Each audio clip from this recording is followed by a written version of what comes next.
You're about to listen to another episode of the Brawn Body Podcast. I'm your host, Dan Brawn. I founded Brawn Body Training Holistics in 2019, and we started the Brawn Body Podcast in March of 2020. Since then, we've released over 100 podcast episodes about various topics relating to training, nutrition, lifestyle, mental health, and so much more. We've been fortunate enough to have amazing guests on the show who range from doctors in physical therapy, chiropractics, nutrition experts, strength and conditioning specialists, and so much more. This podcast is your new one-stop shop for motivational content, health and fitness content, training advice, insight, and wisdom that you can get nowhere else. Welcome to the Brawn Body Podcast. Thank you for joining us. Enjoy the show.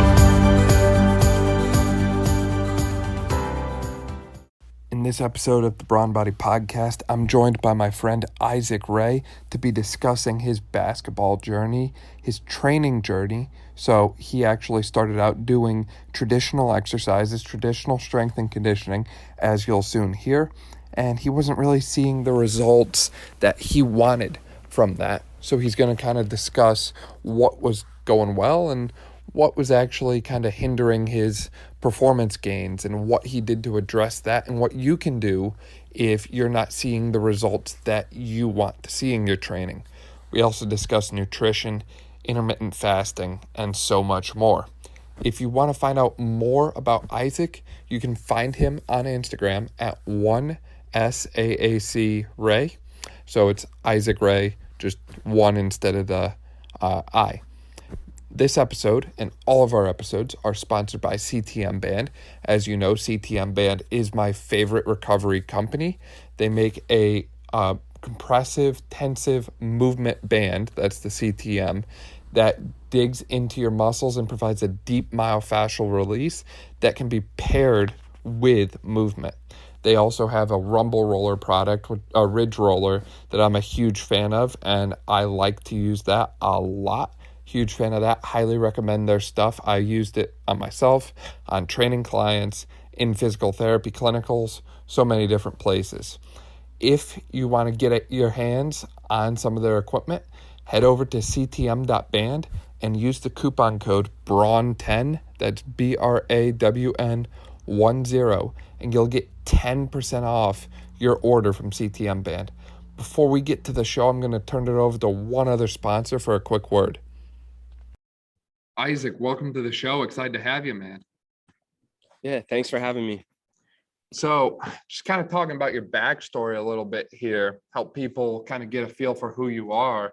Correct me if I'm wrong, but I know you've got your bachelor's in exercise science and you do a lot of personal training, strength and conditioning type stuff. You've got a huge background in basketball, and you kind of partnered with this Real Movement Athletic Truth group, kind of learned some things from them and kind of specialize mostly in basketball and jumping and kind of that typical what we call lower extremity type functional stuff. Is that all correct for the most part? Correct. So I've been playing sports since I was 9. I started strength and conditioning at 13 in middle school. Mm-hmm. And so that's kind of where my journey of exercise science, strength and conditioning started, because I was a decent athlete, but I knew like I had to be in the gym to build myself greater to actually be like a okay like to above average athlete.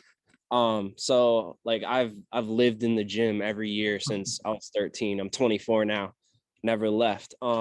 So I was always like searching on the internet, trying to find a new system. Like I tried everything, you know what I mean? Get to college, I played college basketball. I did like our stereotypical every year was bench, deadlift, squat, box squat, trap bar deadlift, and that's what we would do through college. And honestly, like I came in one of the strongest guys on the basketball team as a freshman. I think I was like 3rd or 4th, just like looking around and comparing and like just seeing what people were lifting. And I did what I was told. Like I just got stronger. And it got to the point where like I was pretty much the strongest player on the team. Like I would increase on all the weights and everything. And it's just like I never saw an increase in my athleticism. Like I got stronger. I got like maybe more resilient, but my body never like felt good. Like I never felt like I was getting better at basketball. And Right. so that led me to my senior year. And I'm just always trying to find like new things. Like I just try things and there's a lot of people who try things and don't like actually stick to it and see if it works. I'm the type of guy who will try things and work it for 9 months to a year. Right. So my in college studying kinesiology in my principles of strength development class, my professor was she actually owned a starting strength gym. I don't know if you're familiar with them, Mark Ripita. Yep. So like that's who taught me starting strength. And I love starting strength because it's just the basics: low bar squat, deadlift, bench, military press, and chin ups. So they believe like you're a novice until you progress that. So I progressed that for like nine straight months. Like that's all I did like every week. Right. And I got super strong. I got to like 300 for 5 reps on low bar squat. And That's like awesome. I couldn't really get higher than that. Right. I was kind of getting close to my like where I couldn't get any better at that. I think I got the 355 for 3 on trap bar or regular deadlift. So like I completely like maxed myself out in that system. Obviously you can go further and get into the more advanced progressions as far as rep schemes and sets and stuff like that. But that was going into my senior year of college. And, like she made all these promises like, oh, athletes are so quad dominant. Like they need to build up their posterior chain, get the low bar back squat, get the deadlift up. You become a better athlete. I didn't really feel that. Like I felt like a stronger athlete, but I wasn't. It didn't translate to the court. Right. So in my senior year, I remember like it was a bad year. We were down. We only had a couple seniors. We had a lot of people quit the team. So I ended up like I was just like at the point where I was like, I want to try a new system. So I actually found this guy, knees over toes guy on Instagram when he had like 5,000 followers. And like he like ran an ad or something. And he's honestly like a really good marketer. So like he's just good at like he shared his story. So his story is he came from a 19-inch vertical to now plus 40 inches. And when he had a 19-inch vertical, he had knee pain. He had like 6 different issues between both legs. One knee like had diagnosed MCL, ACL tear. The other knee had a quad tendon repair, partial kneecap replacement, a bunch of gnarly stuff. So like I was like, all right, I'm gonna check this stuff out, like see what's this all about. And while I was in season, my senior year for basketball, I signed up for that. And he used to write articles every day for our members. And I would just I'd eat those up. I'd read them all the day. Like I love reading stuff on exercise science. Like, so I would read it and it just clicked to me. Some of this stuff, I'm like, stuff is different. This goes against everything I've ever been taught, which is correct in strength and conditioning and exercise science. And I was like, what he's saying makes a lot of sense though. So what I started doing his system while in season. And I kind of never like I never looked back after that. Right.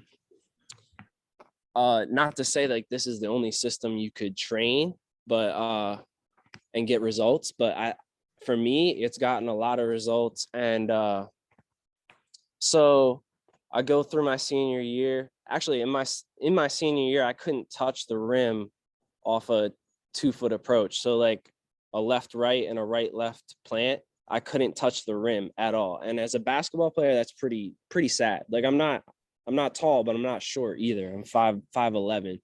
should be able to touch the rim. But so like that was pretty embarrassing. Like I remember my coach my junior year, he would just like fry me for not being able to jump. Like he would just make jokes about it. So everything I got in basketball in my career is because like I wanted it for heart and nothing else. Like I wasn't athletically or genetically gifted above other people. So that's what led me to, in my senior year, find a system that has helped me increase my vertical like 8 inches since my senior year of college basketball. I'm now 3 years removed from that. And so that's kind of just where I'm at today. That's my background. Right. So it sounds like you were someone who, you were interested in sports and strength and conditioning and exercise from a young age, and you pursued that passion as a potential career through studying exercise science.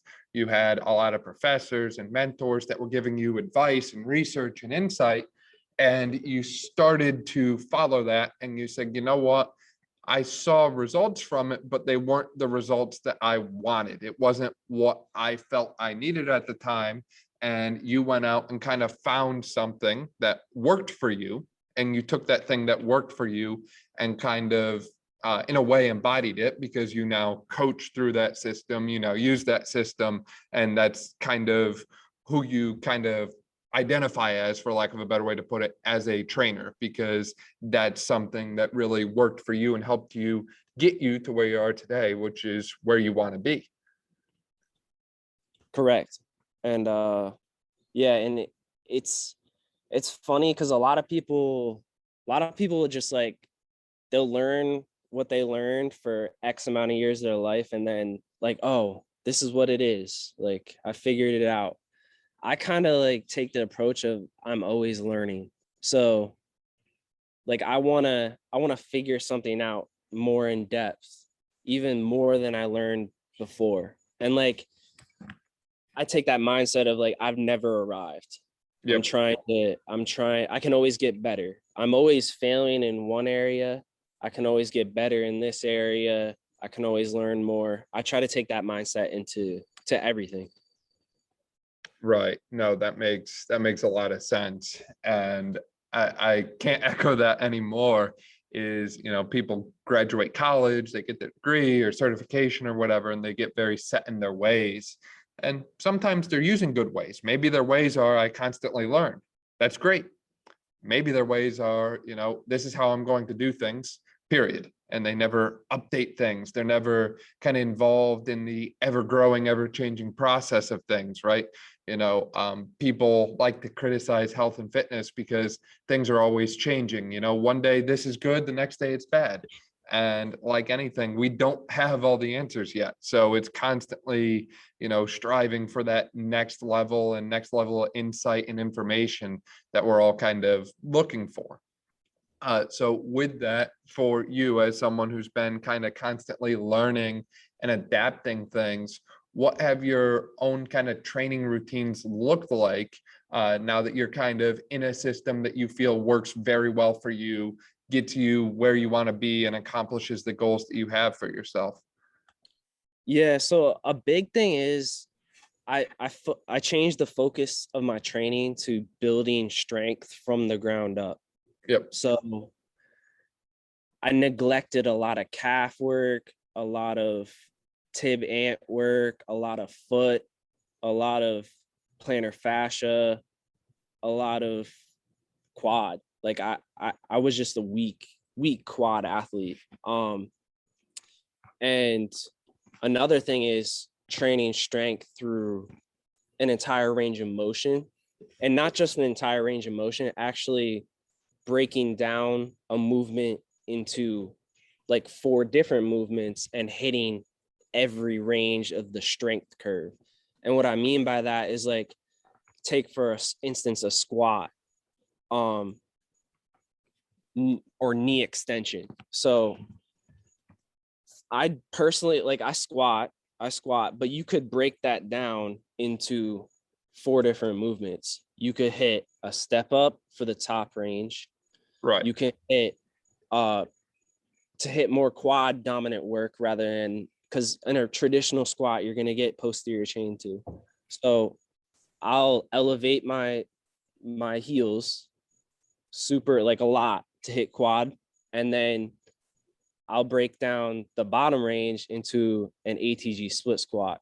So I'm actually hitting that super bottom range. So I'm hitting all 3 of those: bottom range, mid range, and top range in the step ups. There's also another range, like you would call it like outer range or like extreme range, some people would call it.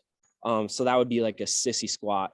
And that's kind of like, it's kind of like not on the strength curve, but it's like, it's an extreme of knee extension. And it's a very, like, when you get into those extreme ranges, it's more of a tendon dominant movement. So that's another thing. Like, I've focused a lot of my training towards training and increasing tendon strength, which is a kind of a misunderstood topic. I didn't even know you could train tendons until years ago. Right. Yeah. So with what you were saying there before, training the end ranges is definitely something that is very overlooked. A lot of people don't think about that. They think, okay, well, this is my current range and it's better to move through my available range than to get full mobility, take the time to do that because it's going to take forever to do that, right? And then train those end ranges.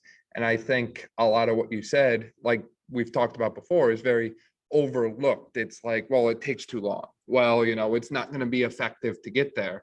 And it's like, these things don't occur overnight, 1. And 2, if you can't move your body through a full range and control it, then what do you expect will happen when you step on an athletic field or the basketball court or the track and go for a run or whatever? So I like that you're very focused on overall function and have overall movement in mind. I'm also a huge fan of some of the exercises you selected because, like you said, these are things that work, specific ranges, but they do a lot more than that. Something like a lunge or a step up is going to do more than just work your quads. You're going to have to keep your core tight because it's a compound movement.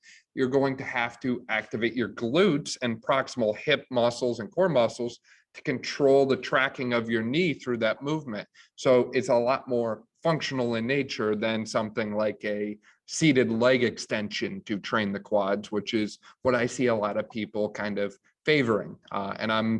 I mean, it's an exercise and it's something that has a place, but I personally tend to steer away from stuff like that myself, like a seated leg extension. So I love your focus on function.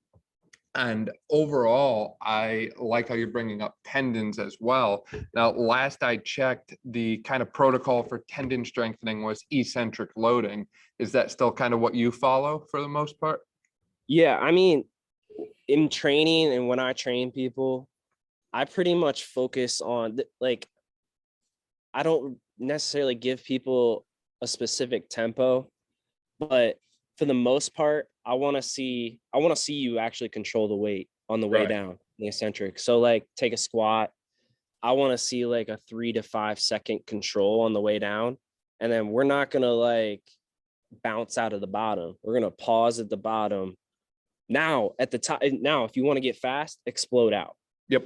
So it's 3 to 5 seconds down, pause for a second, explode up.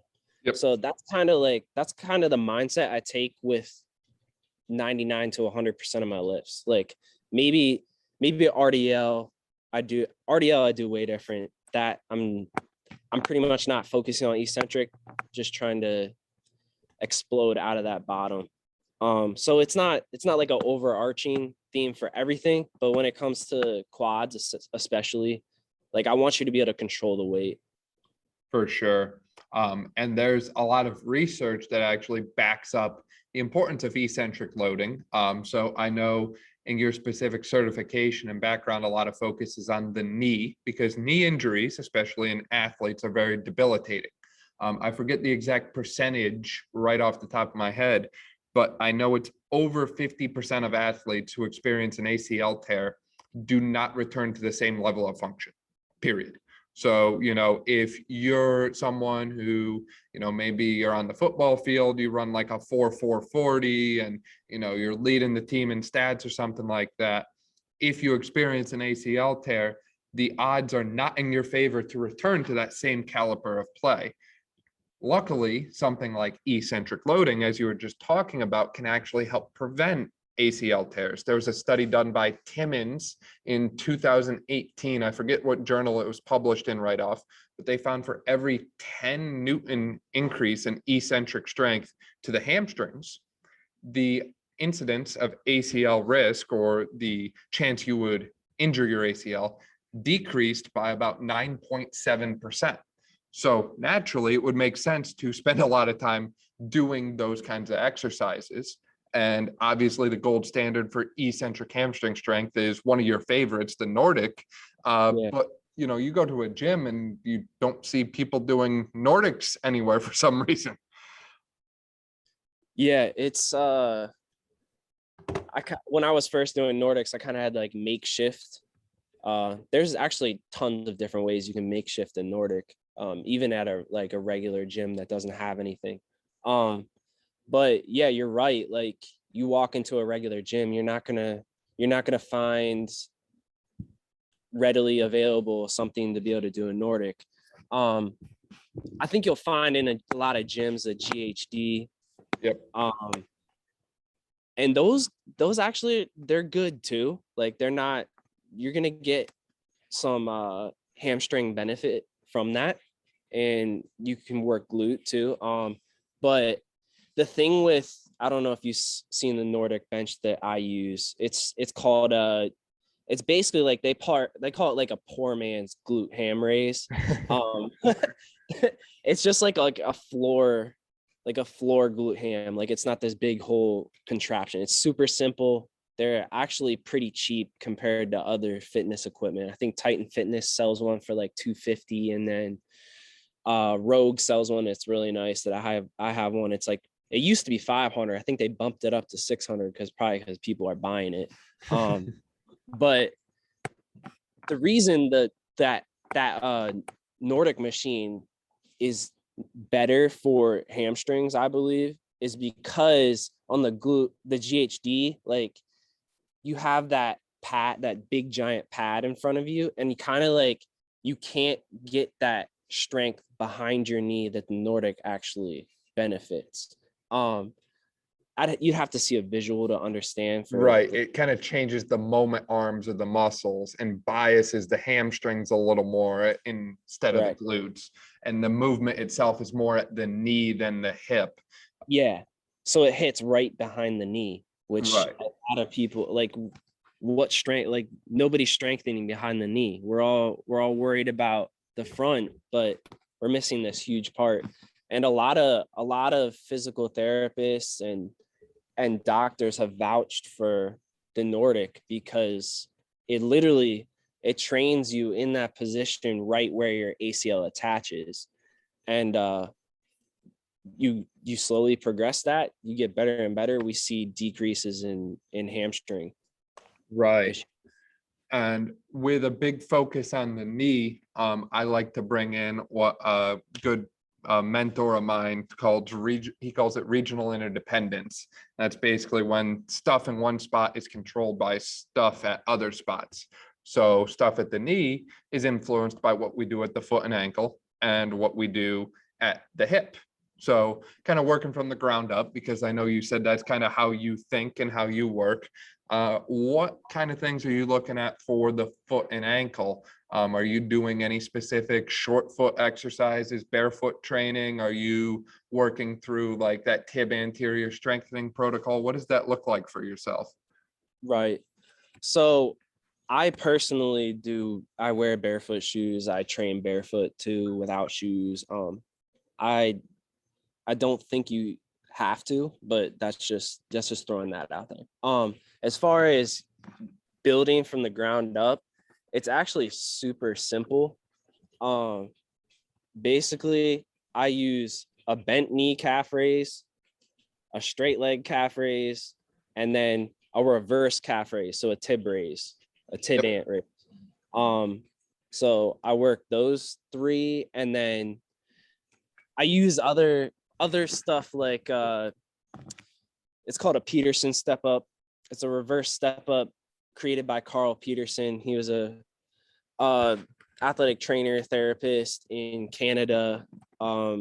He coined the term for the movement, but basically it's just a step up where you go up onto your toes and you have weight and then you step back.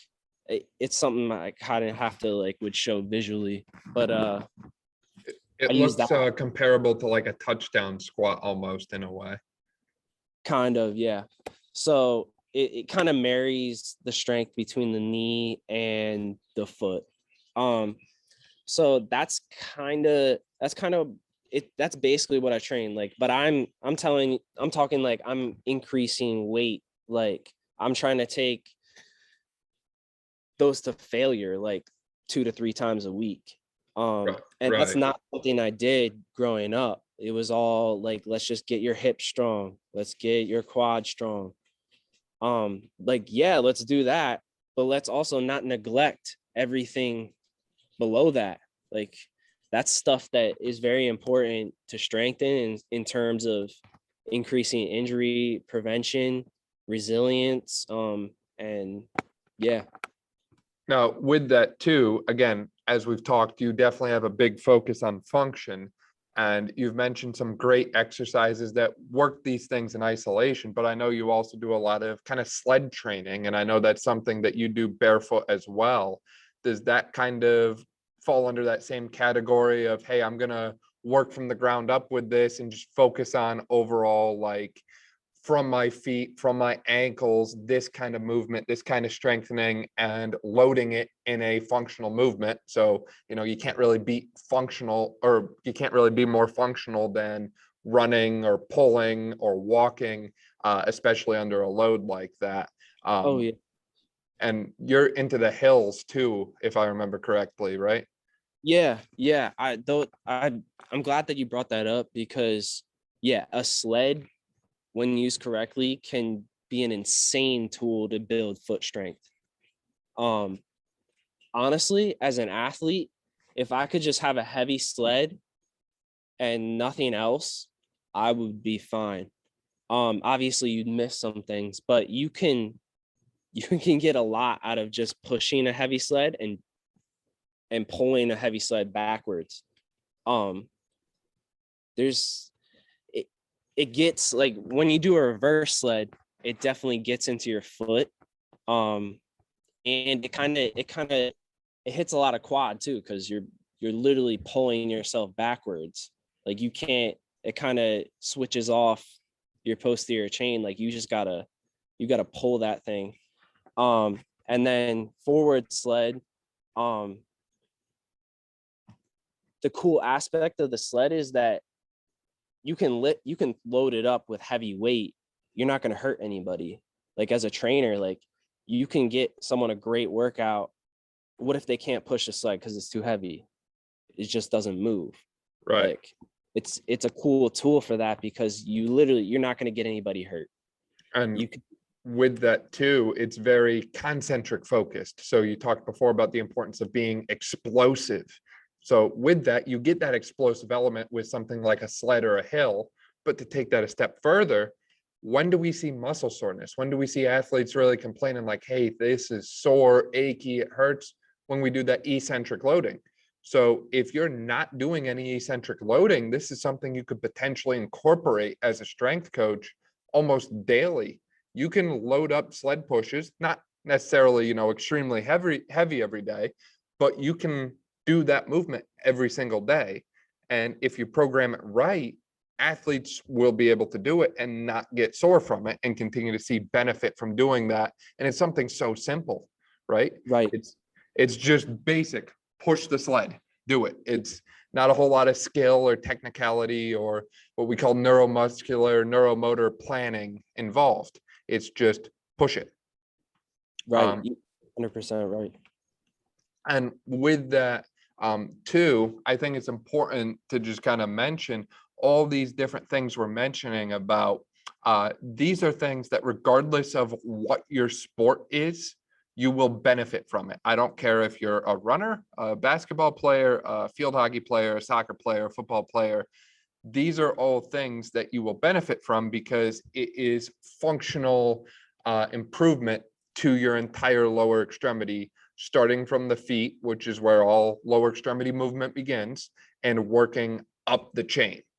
And again, regardless of your sport, regardless of your health and fitness goal, these are things that will benefit you. So if you're someone who's kind of trying to navigate things and you're like, I'm not really sure where to start, I'm not sure what to do, or maybe you're a strength coach and you're looking to overhaul things and you're like, are these things I should incorporate for my team? I would say regardless of what your team is, regardless of what sport, anything like that, these are all things that should definitely be included. And I'm sure you would probably echo that as well. Yeah. And there's a ton of different ways you can alter, like foot position, as far as like, I could try to put my knee over my toe as far as I can and get more into pushing through that ball in my foot through my toe when you're pushing the sled. And then like you can even use it for hamstring rehab too. If you're going to pull the sled forward, you can drag it behind you and kind of like just bend over and then keep your legs mostly straight and walk like that. It can be a tool to rehab hamstring injuries. So like there's a lot of cool things you can do with a sled. For sure. And like we talked about too, incorporating something like a hill or an incline.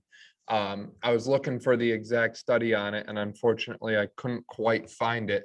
But essentially, when it comes to something like a hill, you're increasing your hip flexion angle. We see the same thing with a step up, right?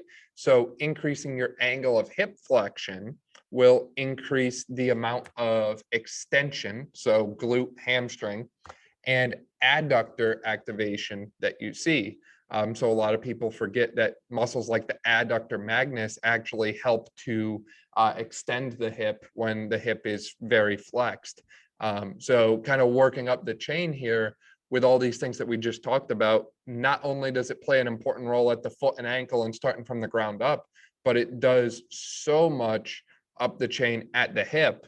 And this is where, functionally our biggest muscles are in the lower extremity. I think if I had a nickel for every time I heard someone say, your glutes are your biggest muscle, they're your horsepower, they're your bread and butter for athletes, I think I would be pretty rich if I had a nickel for every time I heard that. So when it comes to kind of that more specific hip focused kind of interventions, what are you kind of looking at for your go-to exercises? Again, I kind of break down a deadlift into a couple exercises. Yep. So I think a really underrated exercises are back extensions. Whether that be 90-degree or that be on a 45-degree hyper. I think back extensions are money, but I think doing it on one leg is even better. So doing a single leg back extension, it takes, you no longer have two hamstrings. You still have two glutes. It's kind of, you may be focused on the one side glute more than the other. Maybe a little bit more low back on the other side. But for the most part, like you're going to have a lot more force through that hamstring. So you actually get hamstring gains from a 45-degree back extension when you go on single leg. So that's one thing I do. That works like the top range of motion in hip extension. Then I take like an RDL. I think since I'm training so much knee over toe work, isolating the quad, I want to do the exact opposite. So I feel like if I do a regular deadlift, I'm getting too much quad in it. I'd rather put more force into my hamstring, my glute. So I do full range RDL. So like I I elevate myself on a 6-inch box and I take full range of motion. I have my knee slightly bent and RDL it. That'll work like mid-range, hamstring. You'll get some hamstring isometrically, and then it will work mid-range hip extension. And then I actually do another exercise that's kind of hasn't been, you don't see it a lot. It's called a seated good morning. And this kind of takes you into the point where your hip will be closest to your quad. So it works that bottom range hip extension. So I isolate that. It's basically just I'm breaking down a deadlift into 3 movements. So that's kind of, now that's not everything for the hip. Like that's training hip extension in 3 different ways, but I believe there's a lot of other stuff we need to do, like opening up the piriformis. You have a kind of unique piriformis deadlift variation, if I remember correctly, right?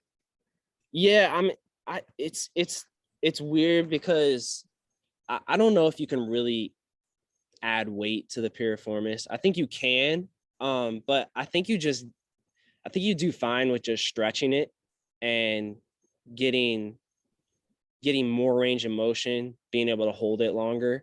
It's kind of a weird, I've played around with trying to load it in different ways, and you definitely can, but it's just a weird movement.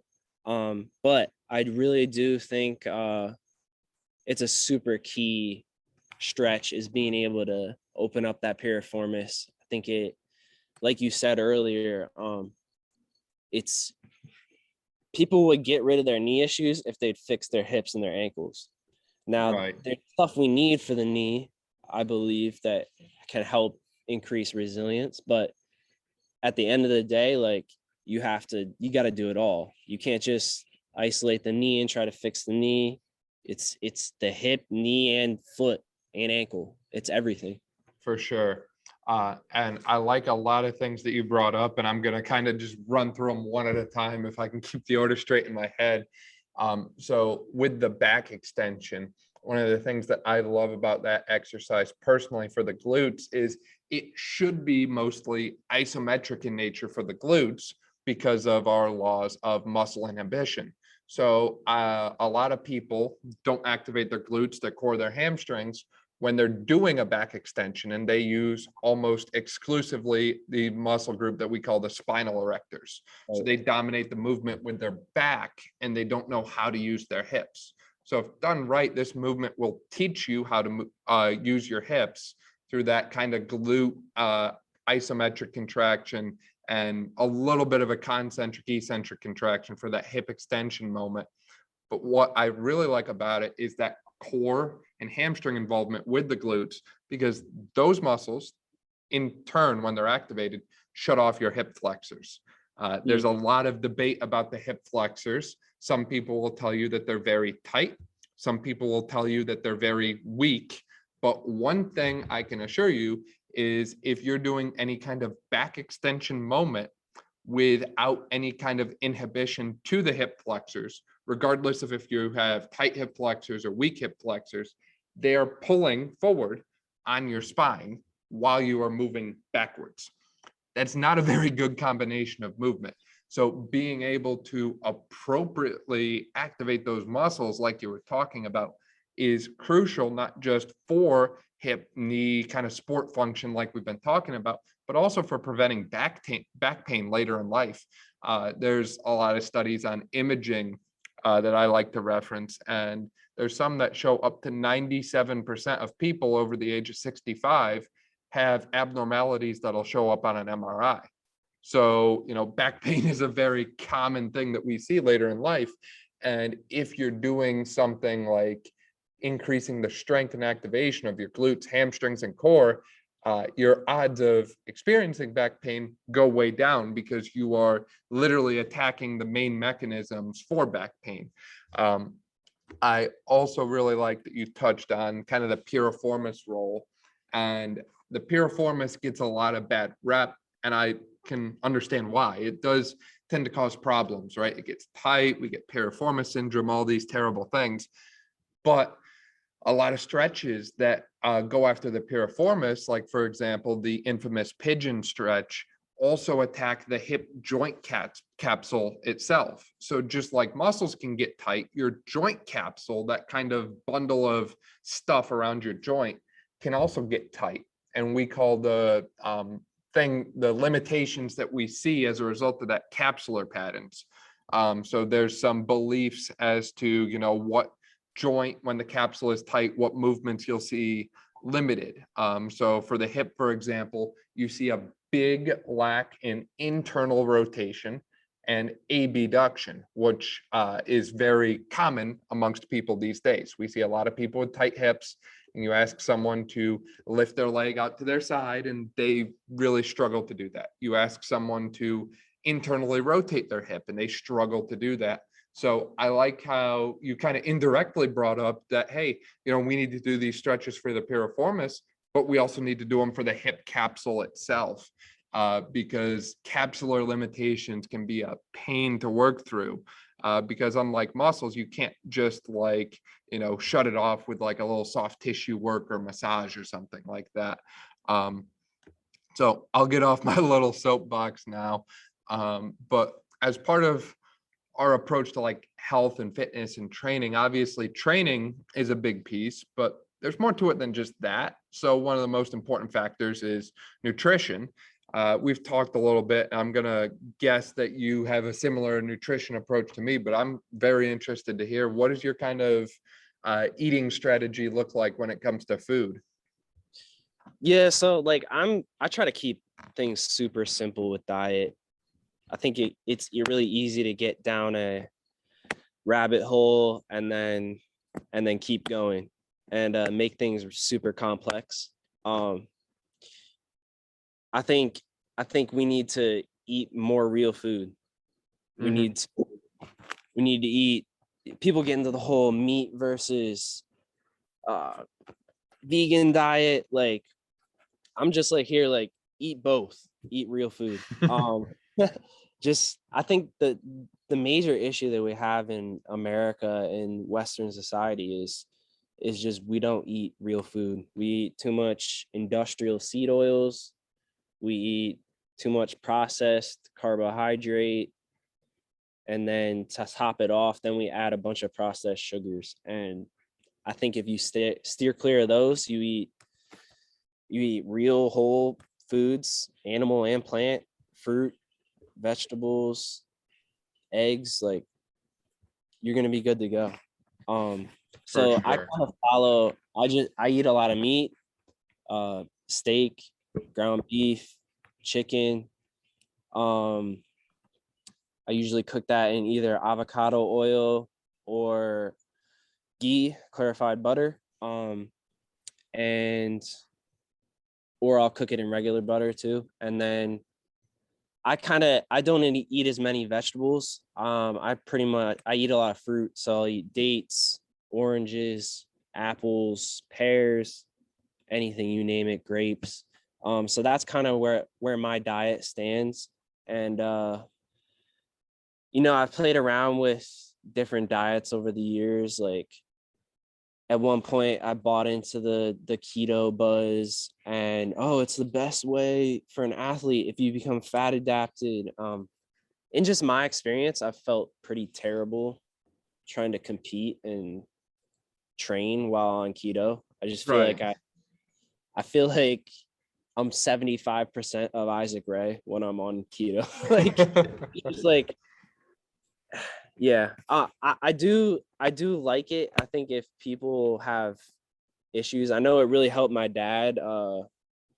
He was diagnosed with type 2 diabetes, and keto really helped him get to the point where he's pretty much off medication. So awesome. I think there's definitely tools, but as far as like the person trying to compete or try to come to the gym every day and get better, you're going to need carb in there. Right. And, the big thing with everything, whenever we talk about nutrition, is one, exactly what you just said. You have to eat real food.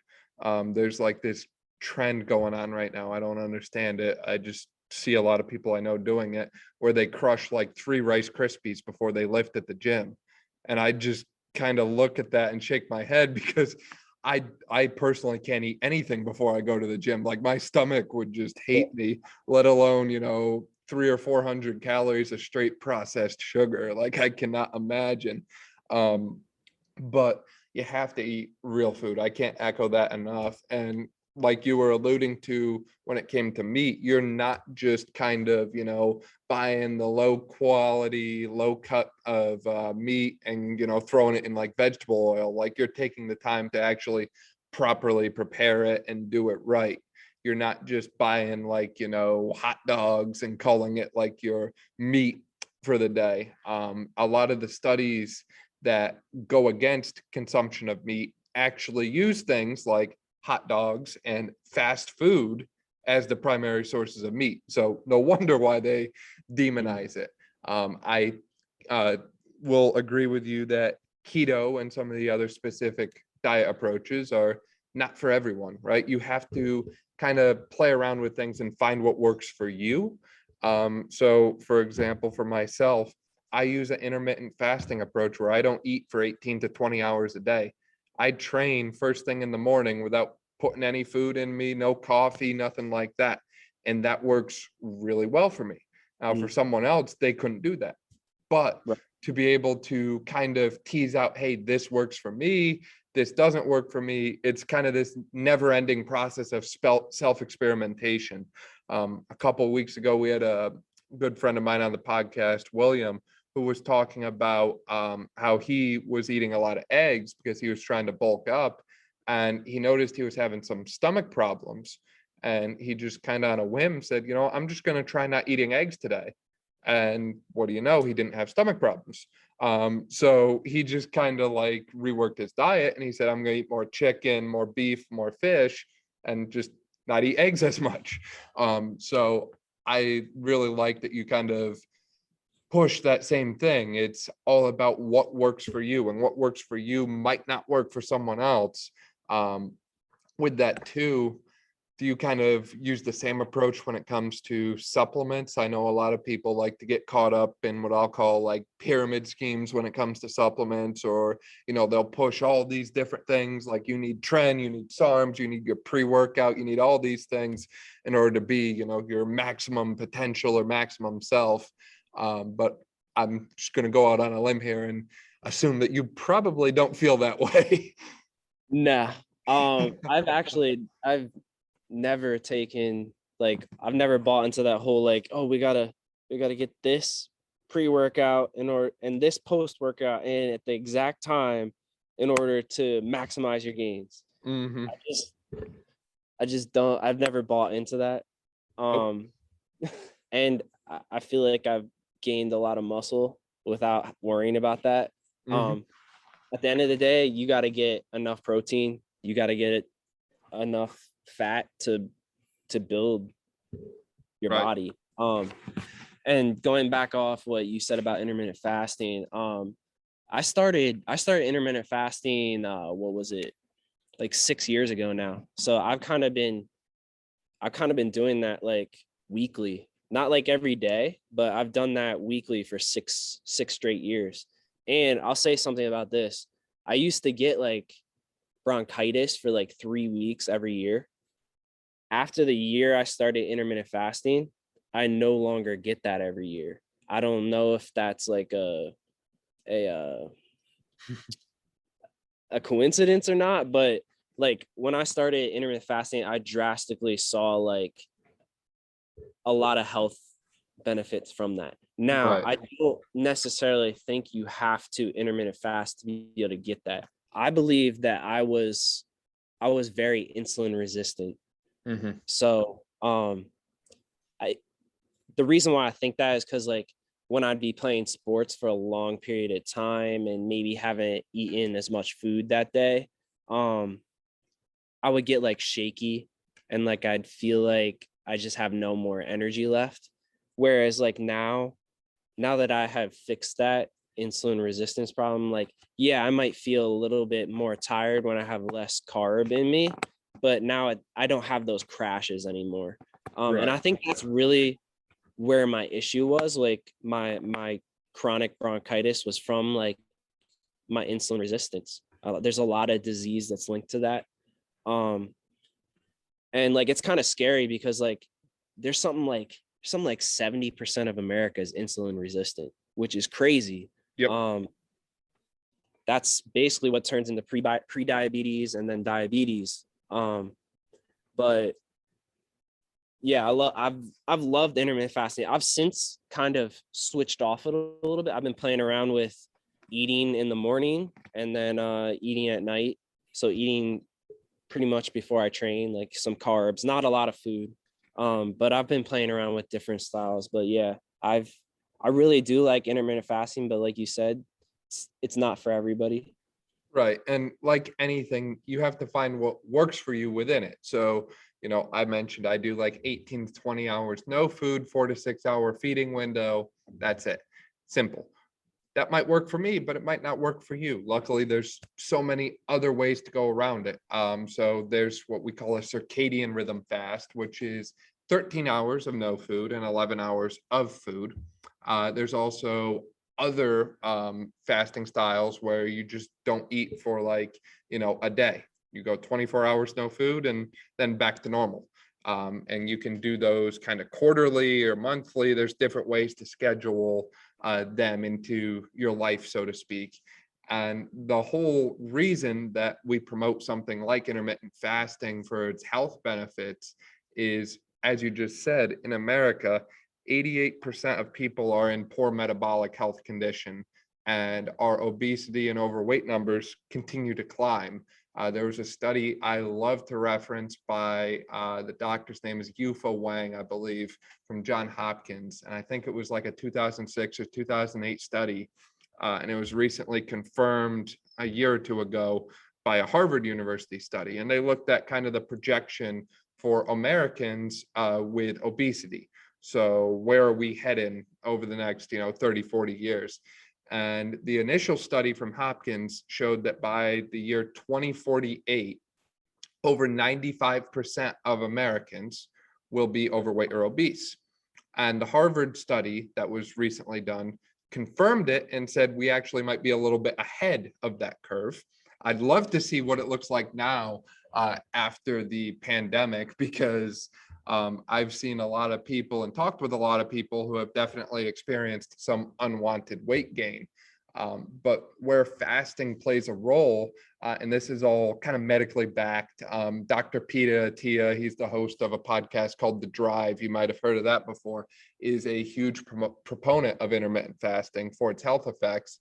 The main mechanisms are increasing cellular autophagy, so allowing your body a chance to kind of clean itself out and reset itself. So instead of constantly putting food in, being in a state of what we call anabolism, or activating pathways such as mTOR, which are constantly building in your body, we give the body a chance to kind of get rid of things that it doesn't want or need around, which is very beneficial.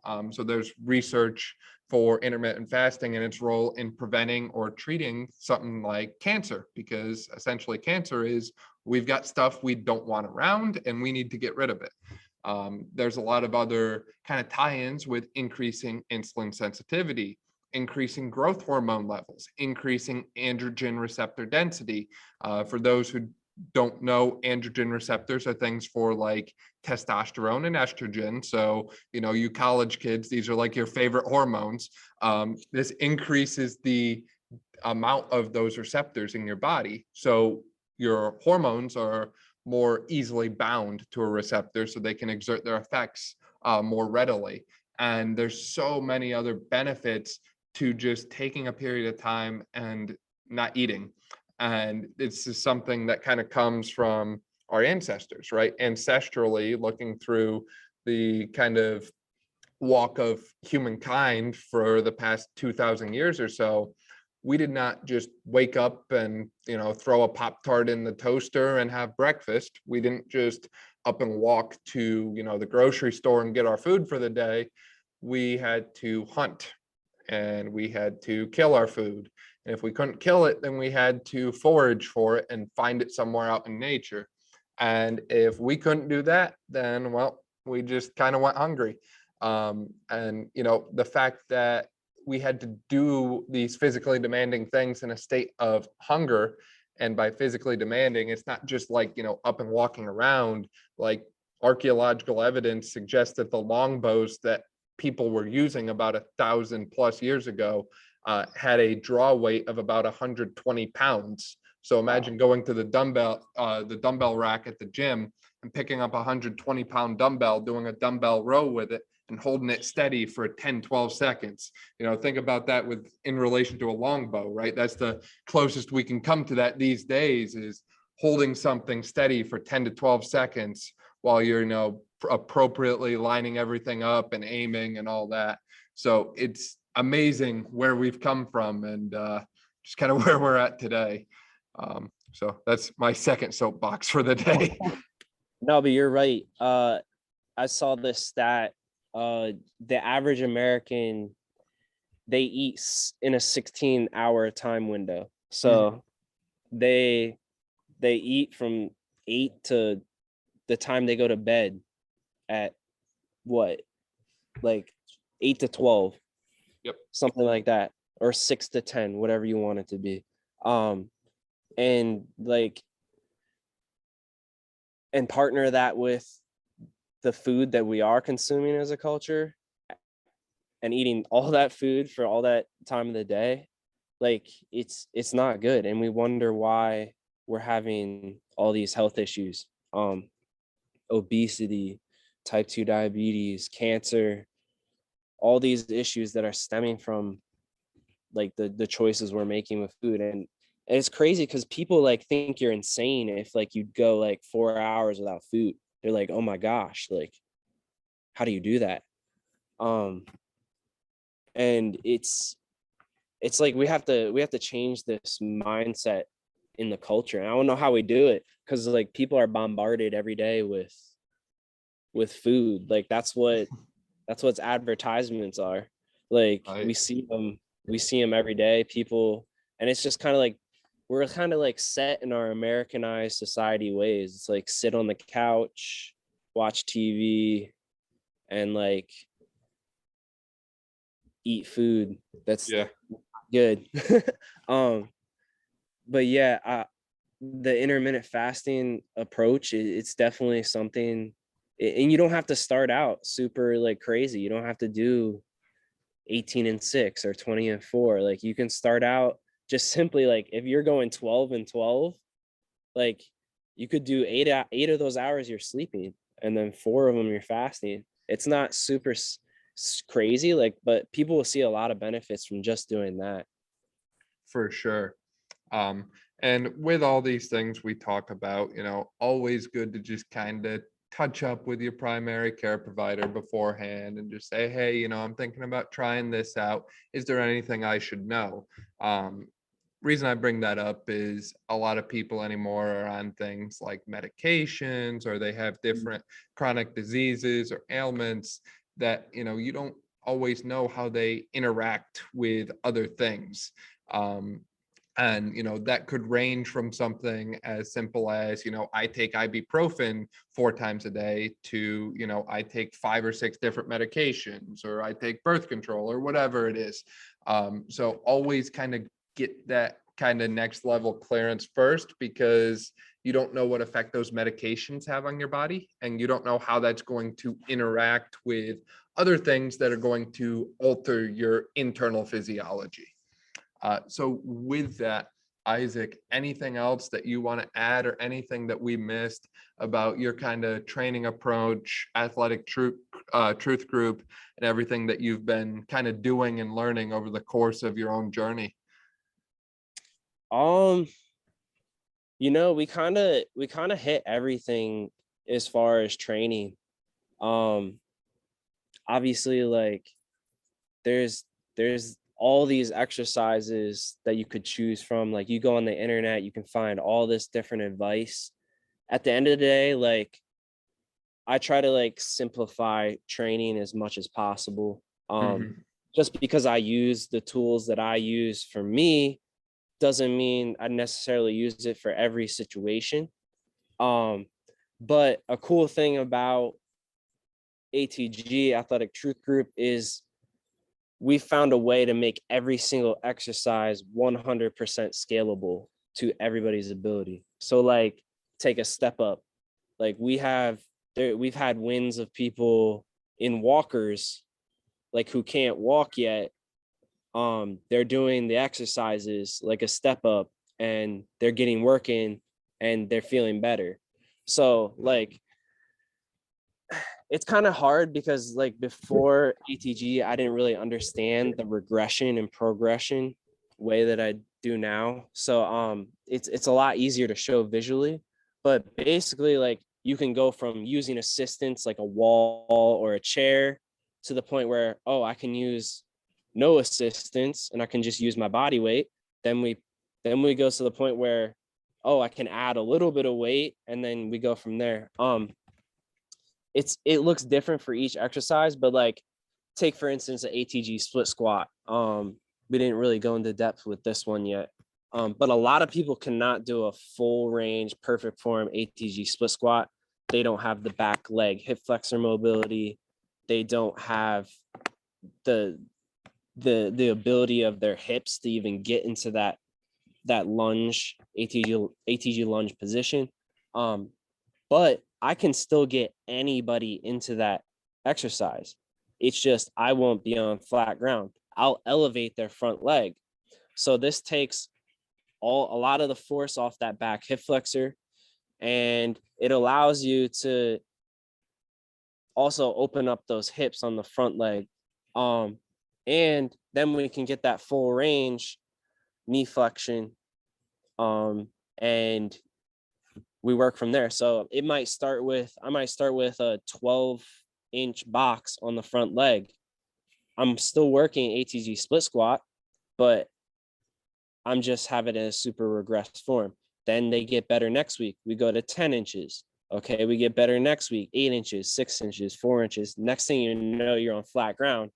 As you were building that back hip flexor, you were building everything. You were still doing an ATG split squat.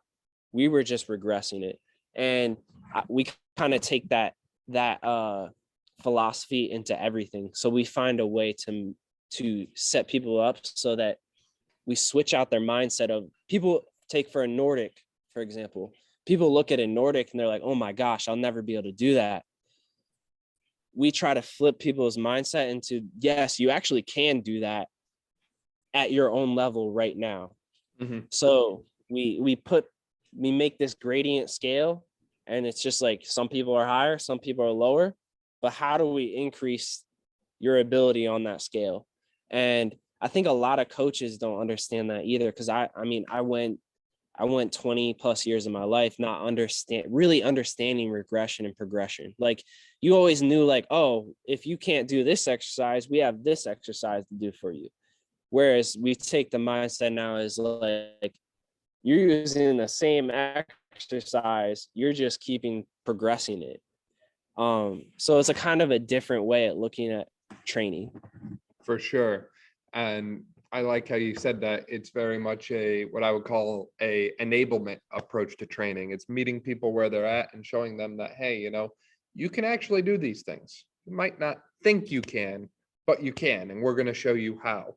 And this is a skill that I think physical therapists, just speaking broadly, stereotyping about the profession a little bit in general, some physical therapists could definitely use a little bit more of a push in this area. A lot of people are struggling, from what I've seen anyways, in my personal experiences, with their ability to progress and regress exercises, because they just kind of put things in buckets, and they don't often think about, how can I change the mechanics of things? How can I alter the positioning to decrease this and increase this?